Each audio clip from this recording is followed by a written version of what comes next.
इस वेले की वड्डी ते अहम खबर पंजाब के मंत्री मंडल के नाल जुड़ी हुई सामने आ रही है। पिछले दिनी जदों की कैबिनेट के विच विस्तार किया गया सी अते नवे मंत्रियों नूं कैबिनेट के विच मौका दिता गया सी। हुण पोर्टफोलियो जारी कर दिता गया, भाव की विभागों की वंड कर दी गई है। किहड़े किहड़े मंत्री नूं किहड़ा किहड़ा विभाग मिलिया, ये सब जानकारी के लिए मैं नाल जुड़े हुए ने मेरे सीनियर सहयोगी सुखविंदर सिंह सिद्धू साहब। सिद्धू साहब, किहड़े मंत्रियों नूं किहड़ा किहड़ा डिपार्टमेंट मिलिया जी? देखो हुण टोटल जिहड़े आ 14 मंत्री जिहड़े हो चुके हैं और 15वें जिहड़े आ भगवंत मान खुद हैगे आ। और जे मैं पहले तौर ते मैं शुरू तो ही दस देना हाल है कि जिहड़े नवे 5 बने उन्हां दा मैं अलग तो भी दस दूंगा, मैं शुरुआत तो ही दस देना। हरपाल सिंह चीमा जिहड़े आ उन्हां कोले उही फाइनांस प्लैनिंग प्रोग्रामिंग दा जिहड़ा हैगा एक्साइज एक्सटेंशन दा जिहड़ा हैगा हरपाल सिंह चीमा उन्हां कोले यानी कि उन्हां कोले पहिलां वाले विभाग आ। बलजीत कौर नूं सोशल जस्टिस यानी कि इन्हां कोले भी डॉक्टर बलजीत कौर कोले भी जिहड़े इन्हां दे ਪਹਿਲਾਂ ਵਾਲੇ ਹੀ ਵਿਭਾਗ ਹੈਗੇ ਤੇ ਉਧਰ ਹਰਭਜਨ ਸਿੰਘ ਈਟੀਓ ਜਿਹੜੇ ਆ ਪਬਲਿਕ ਵਰਕਸ ਤੇ ਪਾਵਰ ਇਹਨਾਂ ਕੋਲ ਵੀ ਪਹਿਲਾਂ ਵਾਲੀ ਹੈ। ਗੁਰਮੀਤ ਸਿੰਘ ਮੀਤ ਹੇਅਰ ਜਿਹੜੇ ਆ governance reforms printing stationery science technology and environment sports youth service higher education ਇਹਨਾਂ ਕੋਲੇ ਵੀ ਪਹਿਲਾਂ ਵਾਲੀ ਮਹਿਕਮੇ ਹੈਗੇ ਆ। ਔਰ ਨਾਲ ਦੀ ਨਾਲ Kuldeep Singh Dhaliwal rural development NRE affairs agriculture farms welfare ਇਹਨਾਂ ਕੋਲੇ ਵੀ ਪਹਿਲਾਂ ਵਾਲਾ ਮਹਿਕਮਾ। ਲਾਲਜੀਤ ਭੁੱਲਰ ਕੋਲੇ ਵੀ ਪਹਿਲਾਂ ਵਾਲਾ ਹੀ ਮਹਿਕਮਾ ਹੈਗਾ ਟਰਾਂਸਪੋਰਟ ਐਨੀਮਲ ਹਸਬੈਂਡਰੀ ਜਿਹੜੀ ਫਿਸ਼ਰ ਐਂਡ ਡੈਰੀ ਡਿਵੈਲਪਮੈਂਟ। ਨਾਲ ਹੀ ਨਾਲ ਜੇ ਮੈਂ ਗੱਲ ਕਰਾਂ ਬ੍ਰਹਮ ਸ਼ੰਕਰ ਦੀ ਇਹਨਾਂ ਕੋਲੇ ਵੀ ਉਹੀ ਹੈ ਰੈਵਨਿਊ ਜਿਹੜਾ ਮੈਨੇਜਮੈਂਟ ਜਿਹੜਾ ਡਿਜ਼ਾਸਟਰ ਜਿਹੜਾ ਹੁੰਦਾ ਉਹ ਵੀ ਹੈ ਇਹਨਾਂ ਦੇ ਕੋਲ। ਵਾਟਰ ਸਪਲਾਈ ਸੈਨੀਟੇਸ਼ਨ ਇਹਨਾਂ ਕੋਲੇ ਵੀ ਪਹਿਲਾਂ ਵਾਲਾ ਹੀ ਹੈ। Harjot Singh Bains water resources mines geology jails ਤੇ ਸਕੂਲ ਐਜੂਕੇਸ਼ਨ ਇਹਨਾਂ ਕੋਲੇ ਪਹਿਲਾਂ ਵਾਲੇ ਹੀ ਜਿਹੜੇ ਆ ਉਹ ਹੈਗੇ ਆ।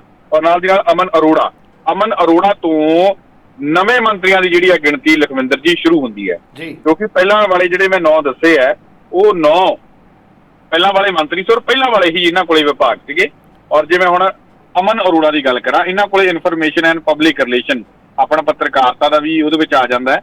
Housing urban development new renewable energy resources ਵੀ ਆ ਜਾਂਦੇ ਆ। ਇਹ ਡਿਪਾਰਟਮੈਂਟ ਜਿਹੜੀ ਇਹਨਾਂ ਨੂੰ ਮਿਲਿਆ ਇਨਫੋਰਮੇਸ਼ਨ ਪਬਲਿਕ ਰਿਲੇਸ਼ਨ ਅਫਸਰ ਜਿਹੜੇ ਆ ਆਪਾਂ ਹੁਣ ਦੇਖਦੇ ਆ ਉਹਨਾਂ ਦੇ ਜਿਹੜੇ ਮੰਤਰੀ ਨੂੰ ਲਾਇਆ ਗਿਆ। ਤਾਂ ਡਾਕਟਰ ਇੰਦਰਬੀਰ ਸਿੰਘ ਨਿੱਜਰ ਜਿਹੜੇ ਕਿ ਅੰਮ੍ਰਿਤਸਰ ਤੋਂ ਵਿਧਾਇਕ ਨੇ ਔਰ ਨਵੇਂ ਮੰਤਰੀ ਬਣੇ ਨੇ। ਇਹਨਾਂ ਨੂੰ ਸਥਾਨਕ ਸਰਕਾਰਾਂ ਤੁਹਾਨੂੰ ਯਾਦ ਆਊਗਾ ਕਿ ਕਾਂਗਰਸ ਦੇ ਮੌਕੇ ਪਹਿਲਾਂ ਨਵਜੋਤ ਸਿੰਘ ਸਿੱਧੂ ਹੋਣਾ ਕੋਲੇ ਪਹਿਲਾਂ ਇਹ ਮਹਿਕਮਾ ਜਿਹੜਾ ਹੁੰਦਾ ਸੀਗਾ ਉਸ ਤੋਂ ਬਾਅਦ ਨਵਜੋਤ ਸਿੰਘ ਸਿੱਧੂ ਨੂੰ ਹਟਾ ਕੇ ਇਹ ਮਹਿਕਮਾ ਜਿਹੜਾ ਬ੍ਰਹਮ ਮਹਿੰਦਰਾ ਜਿਹੜੇ ਪਟਿਆਲਾ ਦਿਹਾਤੀ ਤੋਂ ਜਿਹੜੇ ਵਿਧਾਇਕ ਸੀ ਬ੍ਰਹਮ ਮਹਿੰਦਰਾ ਨੂੰ ਦੇ ਦਿੱਤਾ ਗਿਆ ਸੀਗਾ। ਸਥਾਨਕ ਸਰਕਾਰਾਂ ਨਵਜੋਤ ਸਿੰਘ ਸਿੱਧੂ ਵਾਲਾ ਮਹਿਕਮਾ ਜਿਹੜਾ ਹੁਣ ਉਹ ਇੰਦਰਬੀਰ ਸਿੰਘ ਨਿੱਜਰ ਨੂੰ ਦਿੱਤਾ ਗਿਆ।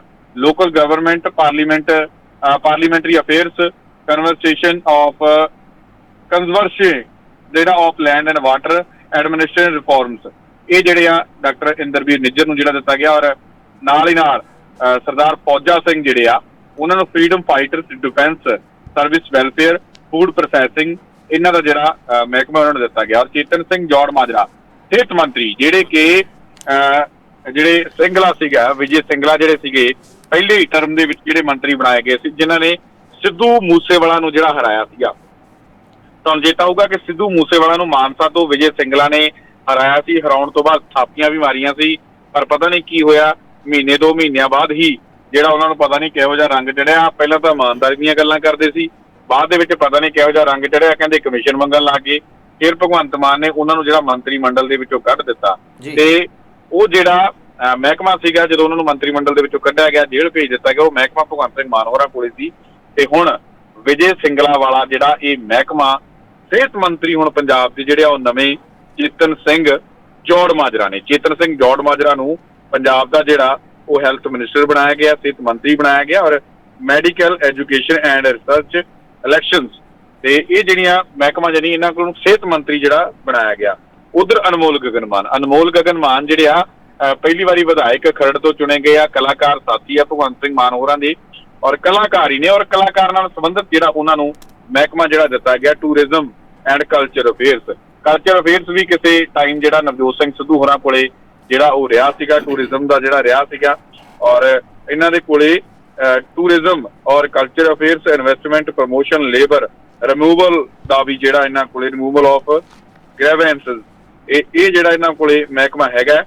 ਯਾਨੀ ਕਿ ਸੈਰ ਸਪਾਟਾ ਜਿਹੜੇ ਮੰਤਰੀ ਪੰਜਾਬ ਦੇ ਉਹ ਹੁਣ ਸੈਰ ਸਪਾਟਾ ਤੇ ਕਲਚਰ ਜਿਹੜੇ ਮੰਤਰੀ ਨੇ ਪੰਜਾਬ ਦੇ ਅਨਮੋਲ ਗਗਨ ਮਾਨ ਹੋਣਗੇ। ਔਰ ਜਿਹੜਾ ਵਿਜੇ ਸਿੰਗਲਾ ਜਿਨ੍ਹਾਂ ਨੂੰ ਮਹਿਕਮੇ ਇੱਥੋਂ ਕੱਢਿਆ ਗਿਆ ਸੀਗਾ ਮੰਤਰੀ ਮੰਡਲ ਦੇ ਵਿੱਚੋਂ, ਤੇ ਉਹ ਵਿਜੇ ਸਿੰਗਲਾ ਨੂੰ ਹੁਣ ਜਿਹੜਾ ਉਹਨਾਂ ਨੂੰ ਮਹਿਕਮਾ ਉਹਨਾਂ ਦੀ ਥਾਂ ਤੇ ਜਿਹੜਾ ਦਿੱਤਾ ਗਿਆ ਚੇਤਨ ਸਿੰਘ ਜੌੜ ਮਾਜਰਾ ਨੂੰ। ਜਿਹੜੀ ਚੇਤਨ ਸਿੰਘ ਜੌੜ ਮਾਜਰਾ ਹੁਣ ਨਵੇਂ ਪੰਜਾਬ ਦੇ ਜਿਹੜੇ ਆ ਉਹ ਸਿਹਤ ਮੰਤਰੀ ਹੋਣਗੇ। ਜੀ ਸੁਖਵਿੰਦਰ ਜੀ ਸੁਖਵਿੰਦਰ ਜੀ, ਜਿਸ ਤਰੀਕੇ ਨਾਲ ਇਹ ਕਿਆਸ ਰਹੀਆਂ ਚੱਲ ਰਹੀਆਂ ਸੀਗੀਆਂ ਪਿਛਲੇ ਦਿਨ, ਚਰਚਾਵਾਂ ਬੜੀਆਂ ਸੀ ਵੀ ਜਦੋਂ ਪੋਰਟਫੋਲੀਓ ਫਿਰ ਤੋਂ ਜਾਰੀ ਹੋਏਗਾ, ਨਵੇਂ ਵਿਭਾਗਾਂ ਦੀ ਨਵੇਂ ਮੰਤਰੀ ਨੂੰ ਵੰਡ ਹੋਏਗੀ, ਤਾਂ ਉਹਨਾਂ ਦੇ ਵਿੱਚ ਪੁਰਾਣੇ ਮੰਤਰੀਆਂ ਦੀ ਗੱਲ ਇਹ ਸਾਹਮਣੇ ਆਈ ਸੀ ਕਿ ਉਹਨਾਂ ਦੇ ਵਿੱਚ ਕੁਝ ਡਿਪਾਰਟਮੈਂਟ ਬਦਲੇ ਵੀ ਜਾ ਸਕਦੇ ਨੇ। ਫਿਰ ਕੀ ਕਾਰਨ ਰਿਹਾ? ਕਿਉਂਕਿ ਭਗਵੰਤ ਸਿੰਘ ਮਾਨ ਵੀ ਖੁਦ ਕਈ ਵਾਰੇ ਆਪਣੇ ਵਿਚਾਰ ਦੱਸਦੇ ਰਹੇ ਨੇ ਵੀ ਕੁਝ ਮੰਤਰੀ ਸਹੀ ਤਰੀਕੇ ਨਾਲ ਕੰਮ ਨਹੀਂ ਕਰ ਰਹੇ ਤਾਂ ਉਹਨਾਂ ਦੇ ਵਿਭਾਗ ਵੀ ਬਦਲੇ ਜਾ ਸਕਦੇ ਨੇ। ਲੇਕਿਨ ਨਵੇਂ ਹੁਣ ਜੋ ਪੋਰਟਫੋਲੀਓ ਹੋਇਆਗਾ ਇਹਦੇ ਵਿੱਚ ਤਾਂ ਦਿਖ ਨਹੀਂ ਰਿਹਾ ਕੋਈ ਕਿਸ ਦਾ ਵਿਭਾਗ ਬਦਲਿਆ। ਆਖਿਰ ਕੀ ਕਾਰਨ ਹੈ ਕਿ ਹੁਣ ਮੰਤਰੀ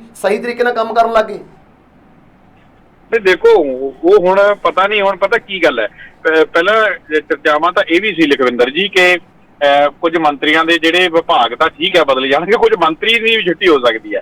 ਪਰ ਜਿਸ ਤਰੀਕੇ ਦੇ ਹਾਲਾਤ ਬਣੇ ਆ, ਜਿਸ ਤਰੀਕੇ ਦੇ ਵਿਜੇ ਸਿੰਗਲਾ ਦੇ, ਦੇਖੋ ਪਹਿਲਾਂ ਇਹ ਦੇਖਿਆ ਜਾ ਰਿਹਾ ਸੀ ਕਿ ਸ਼ਾਇਦ ਵਿਜੇ ਸਿੰਗਲਾ ਨੂੰ ਇਸ ਤਰੀਕੇ ਦੇ ਨਾਲ ਸਜ਼ਾ ਦੇਣ ਤੋਂ ਬਾਅਦ ਸ਼ਾਇਦ ਜਿਹੜੀ ਹੈ ਆਮ ਆਦਮੀ ਪਾਰਟੀ ਦੀ ਹੋਰ ਵੀ ਪੋਪੂਲੈਰਿਟੀ ਜਿਹੜੀ ਆ ਵੱਧ ਜਾਊਗੀ। ਪਰ ਗੱਲ ਕੀ ਹੋਈ, ਗੱਲ ਇਸ ਤਰੀਕੇ ਦੀ ਹੋਈ ਜਿੱਥੇ ਪੋਪੂਲੈਰਿਟੀ ਵਧੀ ਉੱਥੇ ਹੀ ਘਾਟਾ ਵੀ ਬਹੁਤ ਜ਼ਿਆਦਾ ਜਿਹੜਾ ਆਮ ਆਦਮੀ ਪਾਰਟੀ ਨੂੰ ਸਹਿਣਾ ਪਿਆ।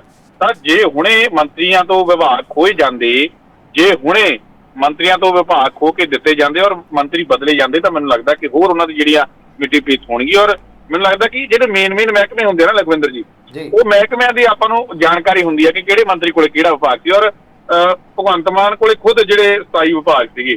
ਹੁਣ ਦੇਖਣ ਵਾਲੀ ਗੱਲ ਇਹ ਹੋਊਗੀ ਕਿ ਕੁਝ ਮੰਤਰੀਆਂ ਦੇ ਵਿੱਚ ਹੋ ਸਕਦਾ ਹੈ ਕਿ ਕੁਝ ਮੰਤਰੀਆਂ ਤੋਂ ਕੁਝ ਮਹਿਕਮੇ ਜਿਹੜੇ ਲੈ ਕੇ ਇਹਨਾਂ ਨੂੰ ਦਿੱਤੇ ਹੀ ਗਏ ਹੋਣ, ਪਰ ਮੇਨ ਆਪਾਂ ਨੂੰ ਪਤਾ ਹੁੰਦਾ ਹੈ। ਤੇ ਹੁਣ ਦੇਖਣ ਵਾਲੀ ਗੱਲ ਹੈ ਕਿ ਸ਼ਾਇਦ ਕੁਝ ਮੰਤਰੀਆਂ ਤੋਂ ਲੈ ਕੇ ਦਿੱਤੇ ਵੀ ਹੋਣ, ਜਾਂ ਫਿਰ ਜਿਹੜੇ ਭਗਵੰਤ ਮਾਨ ਕੋਲ ਜ਼ਿਆਦਾ ਸੀ ਕਿ ਉਹੀ ਵੰਡੇ ਗਏ ਆ। ਉਹ ਵੀ ਜਿਹੜੀਆਂ ਗੱਲਾਂ ਦੇਖਣ ਵਾਲੀਆਂ ਨੇ। ਪਰ ਮੈਨੂੰ ਲੱਗਦਾ ਕਿ ਇੱਕ ਇਹ ਵੀ ਗੱਲ ਹੈਗੀ ਆ ਕਿ ਜਿਸ ਤਰੀਕੇ ਦੇ ਨਾਲ, ਜਿਵੇਂ ਮੈਂ ਤੁਹਾਨੂੰ ਪਹਿਲਾਂ ਗੱਲ ਦੱਸ ਕੇ ਹਟਿਆ ਕਿ ਜੇ ਵਿਭਾਗ ਬਦਲੇ ਜਾਂਦੇ, ਜੇ ਜਿਹੜਾ ਹੈਗਾ ਮੰਤਰੀ ਬਦਲੇ ਜਾਂਦੇ, ਤਾਂ ਸ਼ਾਇਦ ਜਿਹੜਾ ਇੱਕ ਵਾਰ ਫਿਰ ਤੋਂ ਜਿਹੜੀ ਉਹਨਾਂ ਦੀ ਨੈਗੇਟਿਵਿਟੀ ਜਿਹੜੀ ਉਹ ਫੈਲਣੀ ਸੀ। ਜੀ ਬਿਲਕੁਲ ਸਿੱਧੂ ਸਾਹਿਬ, ਜਾਣਕਾਰੀ ਦੇ ਲਈ ਬਹੁਤ ਬਹੁਤ ਧੰਨਵਾਦ। ਸੋ ਮੇਰੇ ਸੀਨੀਅਰ ਸਾਥੀ ਜੀ ਸੁਖਵਿੰਦਰ ਸਿੰਘ ਸਿੱਧੂ ਸਾਡੇ ਨਾਲ ਜੁੜੇ ਸੀ, ਜਿਨ੍ਹਾਂ ਨੇ ਨਵੇਂ ਬਣੇ ਮੰਤਰੀਆਂ ਦੇ ਨਾਲ ਪੁਰਾਣੇ ਮੰਤਰੀਆਂ ਦੇ ਵੀ ਦੱਸਿਆ ਵੀ ਕਿਸੇ ਵੀ ਮੰਤਰੀ ਦੇ ਵਿਭਾਗ ਦੇ ਵਿੱਚ ਕੋਈ ਚੇਂਜ ਨਹੀਂ ਕੀਤਾ ਗਿਆ। ਜਿਵੇਂ ਕਿ ਚਰਚਾਵਾਂ ਇਹ ਵੀ ਸੀ ਵੀ ਪੁਰਾਣੇ ਮੰਤਰੀਆਂ ਦੇ ਵੀ ਡਿਪਾਰਟਮੈਂਟ ਵਿਭਾਗ ਬਦਲੇ ਜਾ ਸਕਦੇ ਨੇ, ਲੇਕਿਨ ਨਵੇਂ ਬਣੇ ਮੰਤਰੀਆਂ ਨੂੰ ਹੁਣ ਵਿਭਾਗ ਜਾਰੀ ਕਰ ਦਿੱਤੇ ਗਏ ਨੇ। ਵਿਭਾਗਾਂ ਦੀ ਵੰਡ ਹੋ ਚੁੱਕੀ ਹੈ, ਜਿਨ੍ਹਾਂ ਦੇ ਵਿੱਚ ਅਮਨ ਅਰੋੜਾ ਜੀ ਜੋ ਕਿ ਸੁਨਾਮ ਤੋਂ ਆਉਂਦੇ ਨੇ, ਉਹਨਾਂ ਨੂੰ ਸ਼ਹਿਰੀ ਵਿਕਾਸ ਮੰਤਰੀ ਲਗਾਇਆ ਗਿਆ। ਚੇਤਨ ਸਿੰਘ ਜੌੜਾ ਮਾਜਰਾ ਦੀ ਗੱਲ ਕਰੀਏ ਤਾਂ ਉਹਨਾਂ ਨੂੰ ਵਿਜੇ ਸਿੰਗਲਾ ਵਾਲਾ ਡਿਪਾਰਟਮੈਂਟ ਭਾਵ ਕਿ ਸਿਹਤ ਮੰਤਰਾਲਾ ਸੌਂਪ ਦਿੱਤਾ ਗਿਆ। ਨਾਲ ਹੀ ਨਾਲ ਜੇਕਰ ਡਾਕਟਰ ਇੰਦਰਵੀਰ ਨਿੱਜਰ ਦੀ ਗੱਲ ਕਰੀਏ ਤਾਂ ਉਹਨਾਂ ਨੂੰ ਸਥਾਨਕ ਸਰਕਾਰਾਂ ਦਾ ਅਹਿਮ ਜੋ ਮਹਿਕਮਾ ਉਹ ਸੌਂਪਿਆ ਗਿਆ।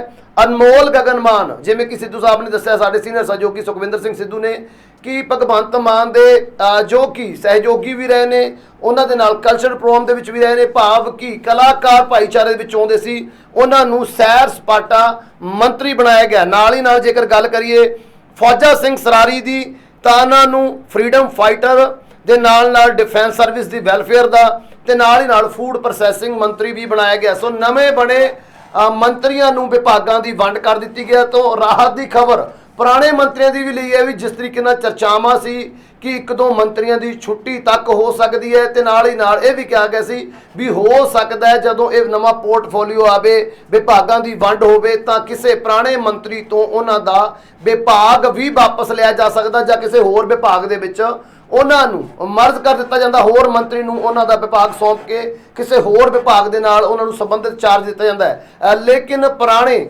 ਮੰਤਰੀਆਂ ਦੇ ਕਿਸੇ ਵੀ ਵਿਭਾਗ ਦੇ ਵਿੱਚ ਕੋਈ ਤਬਦੀਲੀ ਨਹੀਂ ਹੋਈ ਤੇ ਨਵੇਂ ਬਣੇ ਮੰਤਰੀਆਂ ਨੂੰ ਵੀ ਉਹਨਾਂ ਦੇ ਵਿਭਾਗ ਜਾਰੀ ਕਰ ਦਿੱਤੇ ਗਏ ਨੇ। ਸੋ ਜੋ ਬੋਝ ਦੀ ਗੱਲ, ਜੋ ਵਜਨ ਦੀ ਗੱਲ, ਜੋ ਬਰਡਨ ਦੀ ਗੱਲ ਭਗਵੰਤ ਸਿੰਘ ਮਾਨ ਲਗਾਤਾਰ ਕਰ ਰਹੇ ਸੀ ਕਿ ਉਹਨਾਂ ਕੋਲੇ ਜ਼ਿਆਦਾ ਡਿਪਾਰਟਮੈਂਟ ਨੇ, ਤਾਂ ਉਹ ਹੁਣ ਵਜਨ ਹਲਕਾ ਹੁੰਦਾ ਹੋਇਆ ਨਜ਼ਰ ਆਇਆ। ਤੇ ਹੋ ਸਕਦਾ ਆਉਣ ਵਾਲੇ ਸਮੇਂ ਦੇ ਵਿੱਚ ਜਦੋਂ ਕਿ ਹੁਣ ਮੰਤਰੀਆਂ ਦੀ ਤਾਦਾਦ 15 ਹੋ ਚੁੱਕੀ ਹੈ ਸਮੇਤ ਮੁੱਖ ਮੰਤਰੀ, ਤਾਂ ਆਉਣ ਵਾਲੇ ਦਿਨਾਂ ਦੇ ਵਿੱਚ ਕੰਮਕਾਜ ਹੋਰ ਵੀ ਸੁਚਾਰੂ ਢੰਗ ਦੇ ਨਾਲ ਹੋਏਗਾ ਤੇ ਪੰਜਾਬ ਦੇ ਲੋਕਾਂ ਨੂੰ ਇੱਕ ਵੱਡੀ ਰਾਹਤ ਹੋਏਗੀ। ਸੋ ਤੁਸੀਂ ਬਣੇ ਰਹੋ ਰੋਜ਼ਾਨਾ ਲੋਕਨਾਥ ਟੀਵੀ ਦੇ ਨਾਲ।